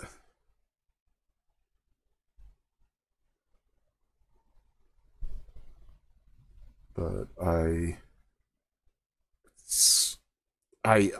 kind of prefer doing this, doing it digital versus something else, doing the ink. Yeah, it is. It is very, very, very cheap, but it is also very. Once you get under the hood of it, it is very, very, very powerful.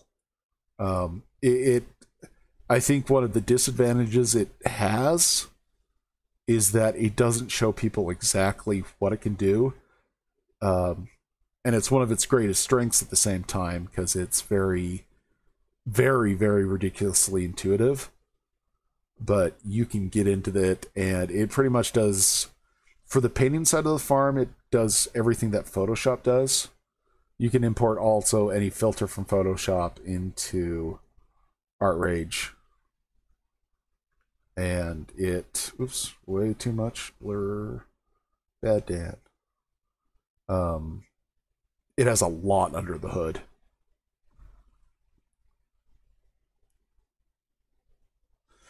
Art Rage has some. Check out the tracing features and check out the texture features of Art Rage. If I were to put an image over some of the stuff I just made here, I could actually add a texture into it. Let me see if I have that guy.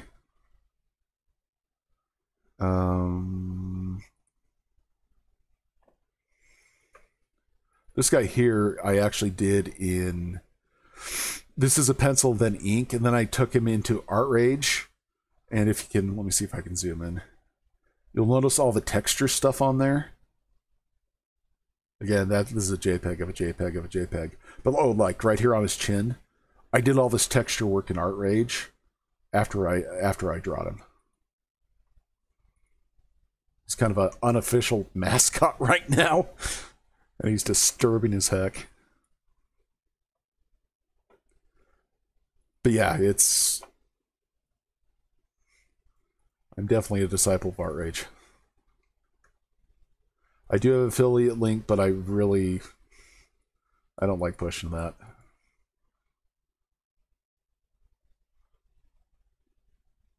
They do have a free demo version of it. I know a number of people have used it and really liked it.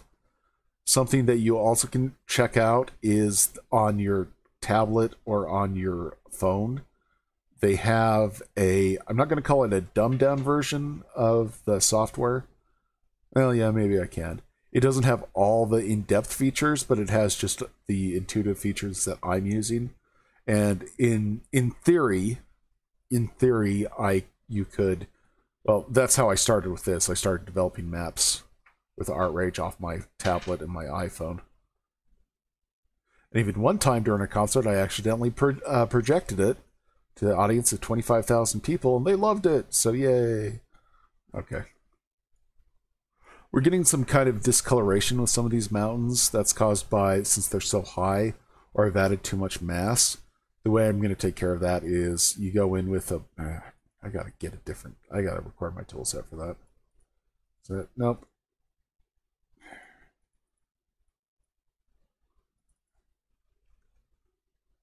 And you just go in and you just blur it down. Then you go back and chop it. So the last part of this, I will go in with the blur again, and on my really tall mountain peaks. That is true, Bill. You cannot save your work with the free version. Shocks.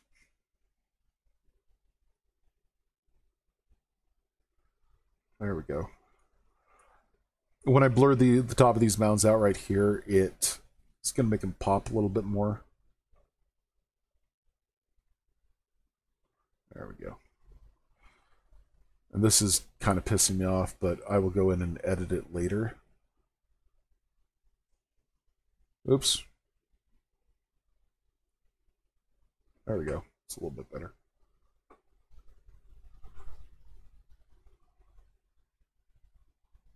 All right. So we got two of our biggest areas. Next step of this that we'll be going in next week, I'll give you a quick little preview, is we're going to be taking, after we get done all the mountains and stuff, we're going to be coming in. I showed this last week, but it's just kind of as a demo. We're going to repeat the process of where there's a lowlands and a highlands.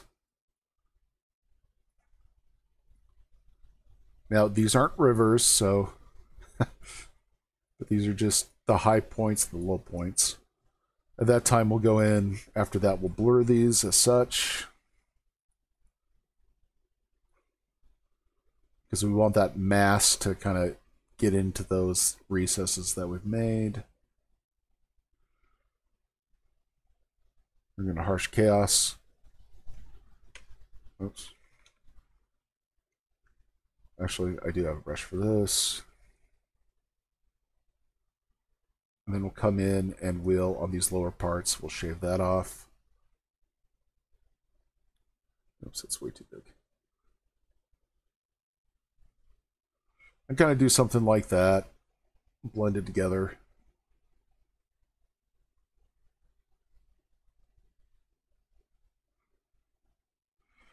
And I'm just kind of just kind of throwing this up as an example. Nothing I'd keep on this map. That should go down and yeah. So kind of look like that. But you guys get the basic idea.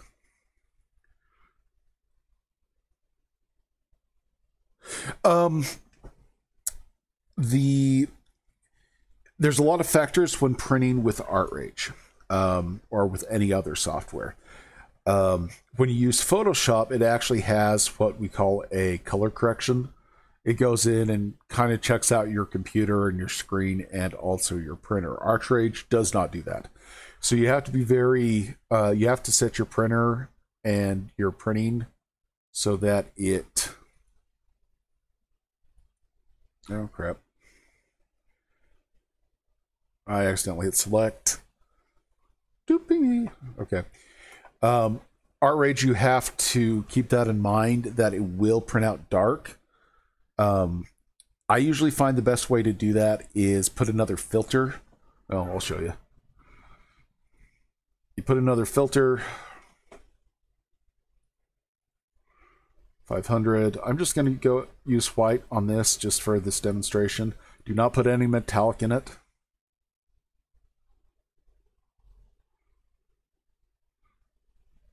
With this map, I'll actually show you guys too on it. And then I will adjust the blending. Where is that?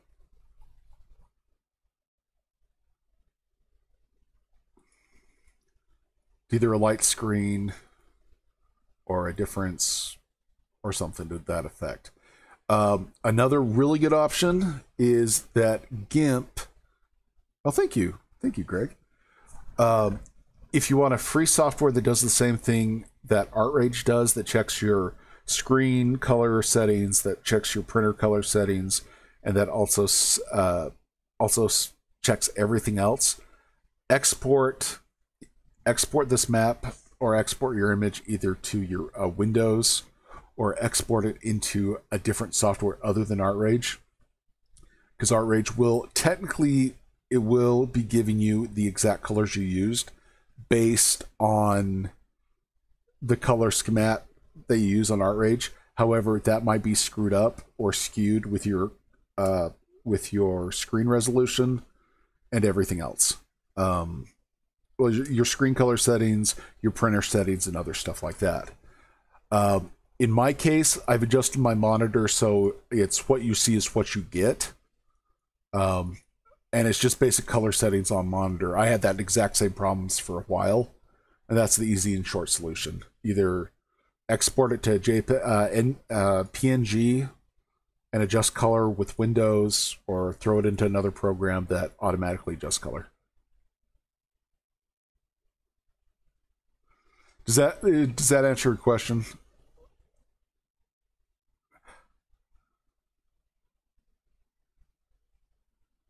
So yes, Jody, that is the issue with ArtRage. It does print things very dark because it doesn't use that same software that adjusts stuff. But again, that's going to be with any software and printer. Okay. Oh, thank you, Greg. Glad you like the things. I hope this helps.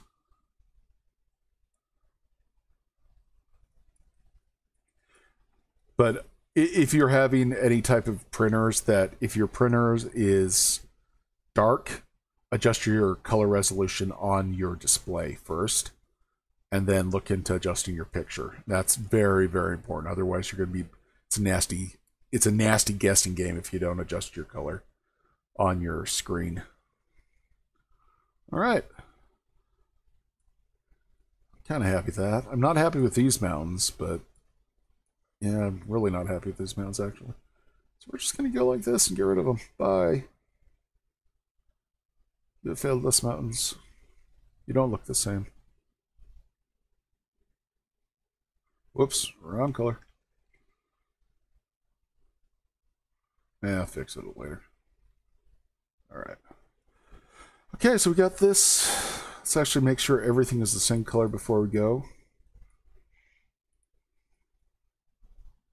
Just want maybe something a little bit lighter this time.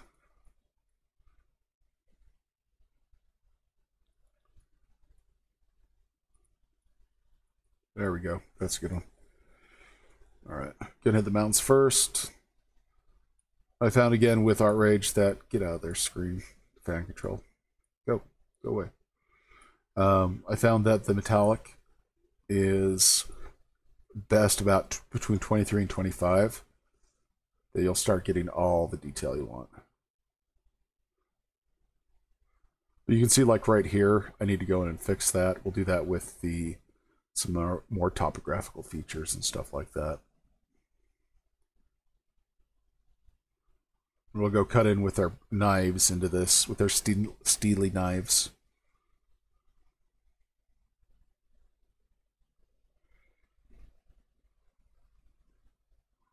There we go. There we go. And again, a hard part with this kind of style is making sure your mountains are the same color. That's why in the first video, we did all that work creating that base layer.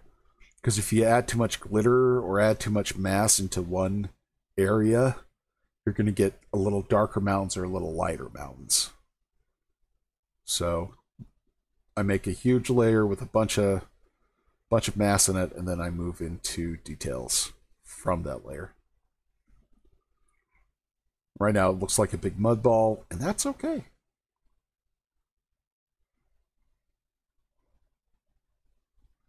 And again, I'm using the biggest. You can kind of see, not to toot my horn, but I'm going to. The size of this map is the little cursors, like, okay, hold on, let's do the math.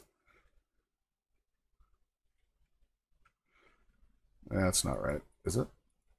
At 500%.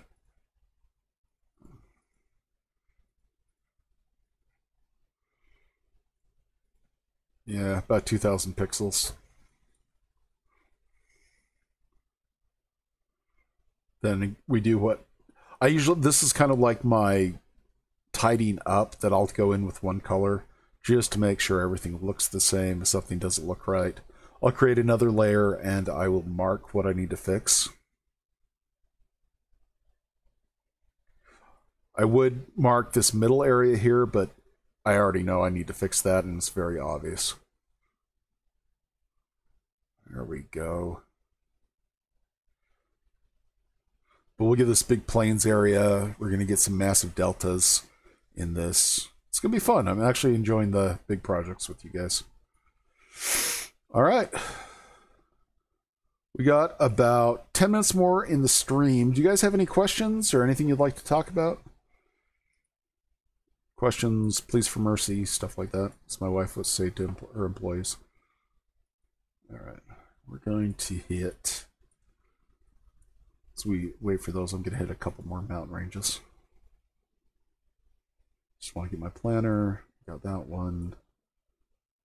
Got that one. We got that one. Got our big one. So now we're just going to add some. We're just going to add some little bitty mountains.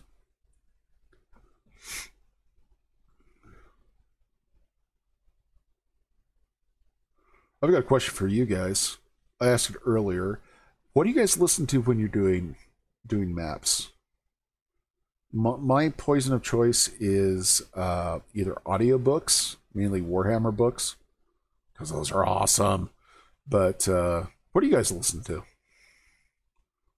Or do you guys use white noise? Now these mountains we're going to make sure we clip down. I mean, these are going to be very old mountains.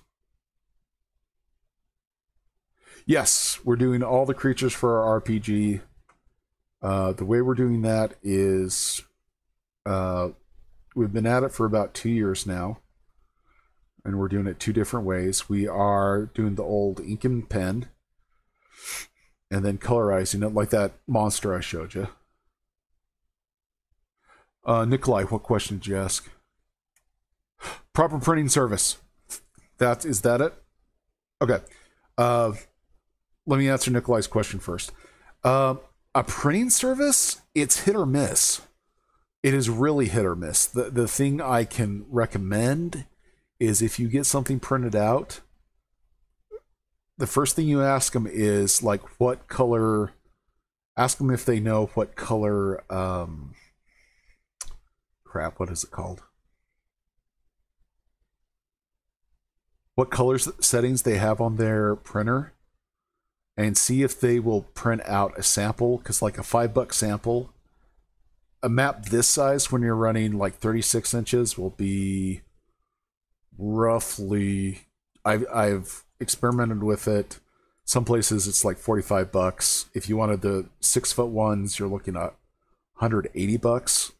So $5 for a sample on their color profile, that's a color profile, is critical.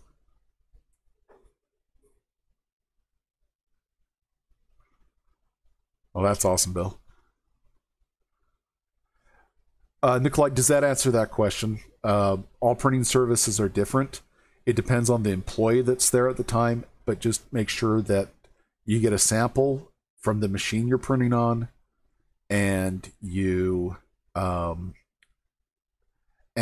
about the color profiles, and make sure your color profile you're using on your computer matches those. That's my biggest 2 cents on that. Cool. Back to the question. We're doing drawing, but we're also, let me show you what I'm doing with the miniatures. We wanted to keep things very consistent with, here's the worm thing that came from that picture. It's all in 3D. This is all rendered in real time with ZBrush. So when it's time to actually make the miniatures or make art, we can pose them. Everything's consistent. This is my slime I made, which I'm really proud of. But that's a big golem with a head down there that we made. Let me pull up ZBrush really quick.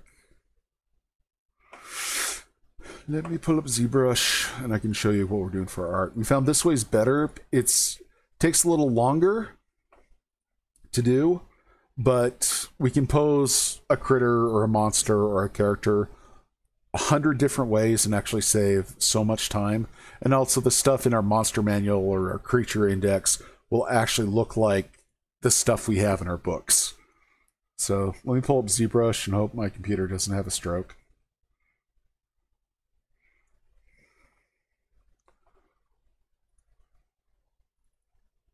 Yeah, this is that slime that we paint. It's done all in 3D. We actually 3D print these. We can size them to anything we want. We can make tokens out of them. Other things like that. So that's how we're doing the art. But yes, I am drawing 90% of, well, technically right now 100% of the stuff. Once we get closer out of beta, we will put a Kickstarter up. There's a certain kind of Art Nouveau style I want in the game. And I suck at doing faces. Monsters I'm great with, but when it comes to actual faces, it's pretty bad. ZBrush is probably the most nasty learning curve I've ever seen. And again, I use CAD-based like Vectorworks programs, and Campaign Cartographer 3 is a vector-based program, so there's a learning curve. ZBrush is actually a lot worse of a learning curve because of all the things it offers. A great alternative, it's actually made by the same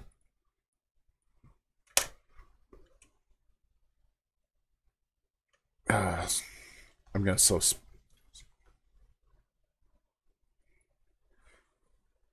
let's see. This is actually a free bit of software. Sculptress. It's actually based on the ZBrush software. And you can do a lot of the same stuff in that for basic modeling and some coloring.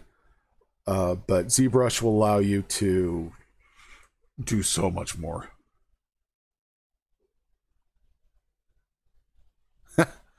I'll be honest, it used to be the only thing you could go other than like Photoshop or GIMP. I really wasn't impressed by it because of the learning curve. And the fact that you had to take your assets and you had to go into other programs to finish off your stuff. For what it does, for what it does though, I don't want to bash on it, but I think there's better options now. But it's definitely not easy. I've seen some amazing stuff people have done with it. But yeah, I agree with you, Bill. It's kind of crap, and if they yell at me for that, that's my opinion. So at the time for the Vectorworks files, the vector files that it used, it was great, but now computers can handle stuff so much better than that. You also got a bunch of online programs that do the same thing for you. It doesn't cost you $300. Other questions. I do like being a dad more than anything else. I wouldn't trade. I've been doing this for about a year now. I wouldn't trade being a dad or being a homemaker for anything in life. All the concerts, all the shows I've ever done, and anything like that, I wouldn't trade it for the world. Yeah, it does. It kind of looks very... It looks very Windows 98, 95-ish. Again, that's gonna date me a little bit more. But that's my 2 cents on it. It looks very, very old. Okay.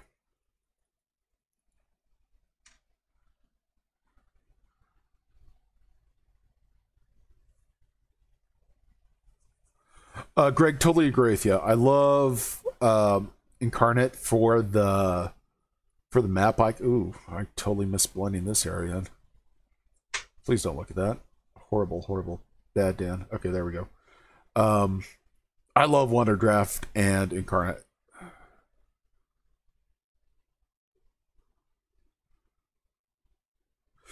I love the styles on Wonder Draft the best, so you can make maps that all don't look the same. But the Incarnate, the markers are just absolutely brilliant in that. And these are older mountains, so if you notice my brush, I'm actually going up next to them with my Harsh Chaos. If you're still with me doing the map. And I'm just dragging it over to create some older, more weathered mountains.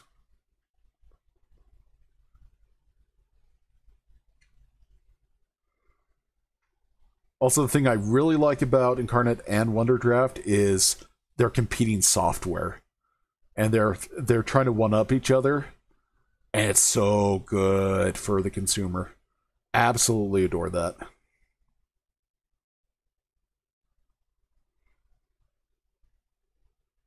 And also, when we got our professional license and the pro license from them, great customer service on both of those. Especially Wonderdraft. Incarnate, I had to go on to... Excuse me, Wonderdraft, I had to go on to, like, Twitter and Tumblr to get some answers and, make sure everything was the up and up. And Incarnate just emailed me that same day. So, they got good stuff going.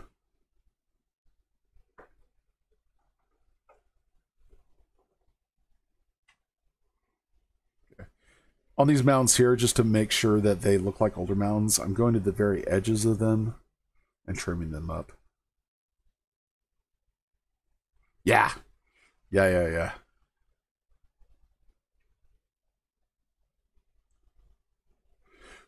When it comes to digital software for painting, I do know that Adobe's really lately taken it up a notch because of all the programs out there that are just for, like, digital media and realistic media. So that's been good too. Competition is very good.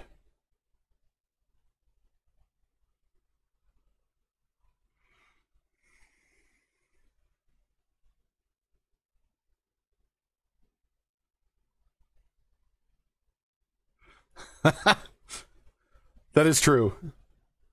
The comment made by Bill was that if we had a Discord, we just could be sitting there chatting without me being distracted on making a map. Or vice versa. Alright, let's have a look at that. Okay, I'm going to mouse, going to go to about 300 on this. And now I'm going to blend some of these mountains to make them look older. Then I'll go in and again, I'm dropping... There we go.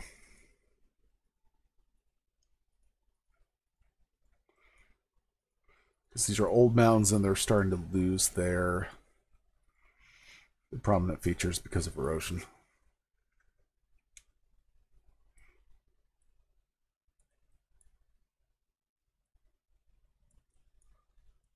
Yeah, Jody, that's the only way I could possibly afford it, is I'm doing the subscription.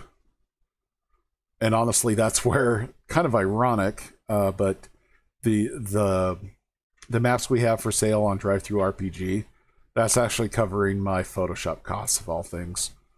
Because I do all my labeling and my video production and everything else with Adobe Suite. Because honestly, there's stuff in there like the PDF support and their layout support that you can't touch with anything else, in my opinion.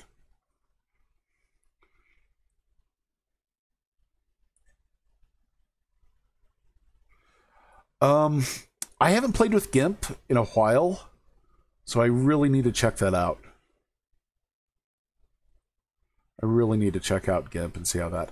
I still love the emboss filters, the bitmap filters on GIMP for mountains and stuff is still the best I've ever seen. And it is absolutely wonderful. Maybe I'll take some of the maps, some of these maps, and drop them in there. Both. I actually have a lot of experience with both. The current computer, the current rig I'm working on is a PC, but all my drawing, like anything else other than this PC, is a Mac product. Like I have my iPad. I did the worm, the base worm, the details and textures of the worm on an iPad, actually, after I got done drawing it. But I've experienced on both. Layout on a Mac I prefer with Adobe software. You can get by on a PC, but my 2 cents, if it gets the job done, it gets the job done.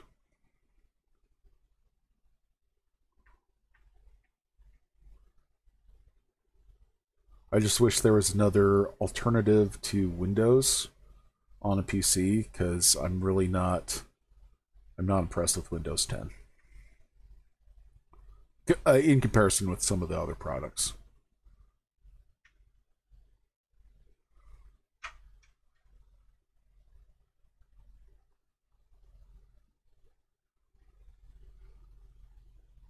There we go.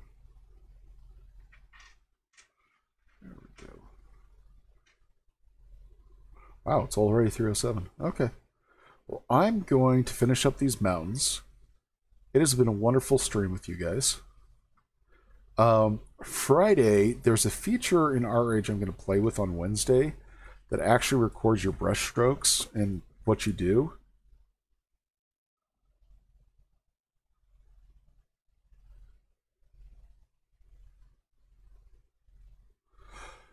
You know, Bill, I think you definitely do have a good point there. I know that in a way I do undersell some of those maps. The guy that takes care of the business side of the farm, he says I should be selling those for a lot more. So I'm thinking about it. Right now, the products that are there will always be those same prices, because I don't want to be stiffing anybody. But I don't know.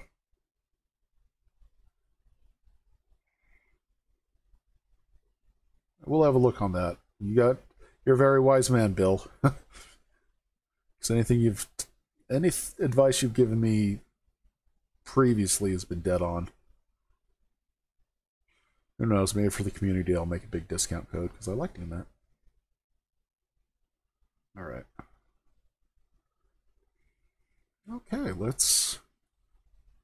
yeah, little mountain ridge there. I like that. Got our other deep mountain ridges. We'll continue adding some more mountains on here so they're really rocky, but I think we're getting the form of this, and we'll move on to shape. All right. It's been a great stream. Great talking to you guys. Let me just make sure we're still there. I will look into getting that Discord server. I will look into that actually right after this, and right before I cook dinner for my family. So, ladies and gentlemen, it's been a pleasure making maps with you. Really encourage people. I'm probably going to get a Discord. I'm not promising anything right now, but we'll have a look at that sooner versus later. Thank you for joining us on Twitch, YouTube, Facebook, and Mixer. Thanks for your comments. Thanks for everything you've shared. If I missed one of your comments, I do apologize. Just hit me up if you want something addressed.